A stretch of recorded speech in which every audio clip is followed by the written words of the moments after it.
Harry Styles has done a shoey and is now on his way to the Gold Coast. Here's what you should know. On his Australian tour, Harry Styles performed a shoey and sang The Horses. Now he's on his way to the Gold Coast for the city's largest solo concert. Here's what you should know. What exactly is a shoey? It should be self-explanatory. It's essentially drinking from a shoe. The shoey has grown in popularity both in Australia and abroad, with crowds regularly encouraging athletes and artists to drink from their shoes. Styles said it was one of the most disgusting traditions he'd ever heard of after taking a swig from his own sneaker at his Perth concert. So, what brings him to the Gold Coast? Typically, an international artist such as Harry Styles would perform in the capital city. However, he will skip Brisbane and perform his only Queensland show on the Gold Coast on Tuesday, February 28th, with an estimated 48,000 people in attendance. Jan McCormack, CEO of Major Events Gold Coast, said the organization worked with his promoter to secure the gig. She described it as a significant win for the city and part of a strategy to attract more international acts. "It was a very proud moment for me to get Harry for his only Queensland show," Ms. McCormack said.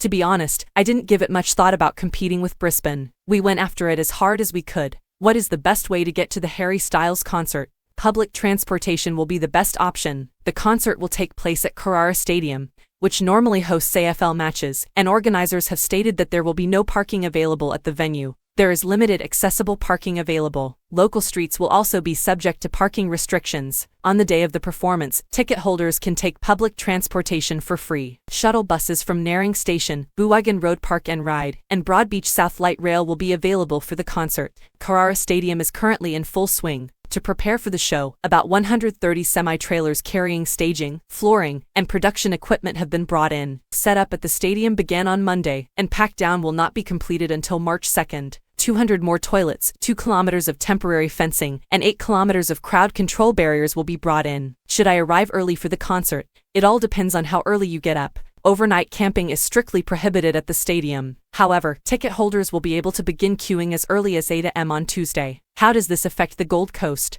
A weeknight in late February isn't usually a busy time for Gold Coast accommodation. But with the arrival of the international pop star, the city's occupancy is expected to be around 75% on Tuesday. This is because approximately 80% of ticket holders are coming from outside the region. I'd say there's a big market coming down from Brisbane. They'll come down and party and stay the night, Ms. McCormack predicted. Ms. McCormack described the midweek rush as absolutely unheard of at this time of year. "I'm hoping that people will come in for the weekend, stay Monday, and then come to the concert on Tuesday," she said. "From the standpoint of the economy, that's a wonderful, wonderful thing. Guns N' Roses and Queen have both performed at Carrara Stadium in the last year. It's fantastic for the city, fantastic for our reputation in hosting major events, and it's all about building a reputation and having a city embrace these things," she said. Ms. McCormack stated that the concert would be a watershed moment for the Gold Coast's future hosting of major events. "We're dealing with events in 2024 and 2025 now," she said.